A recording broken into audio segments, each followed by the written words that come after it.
futures off still 145 points. We were down almost 200 earlier. The S&P is down 13. The NASDAQ off 51. It is time for Jazz Notes, and here is Cleon Wall. Well, the All-Star game is over. Now we play the waiting game. So when do the Jazz play again? Not until Friday? No, the waiting game sucks. Let's play Hungry Hungry Hippos. Well, we can't do that on Jazz Notes, so let's play How Are the Jazz Doing in the Power Rankings game. ESPN has Utah at 7th, and CBS Sports rates them number 6, with both websites moving the team up 2 spots from the previous week.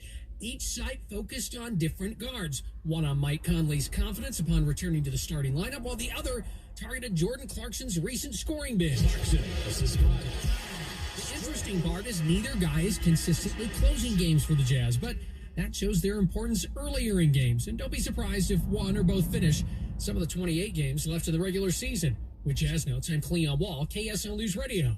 We need your help reading to kids. Join KSL and select help.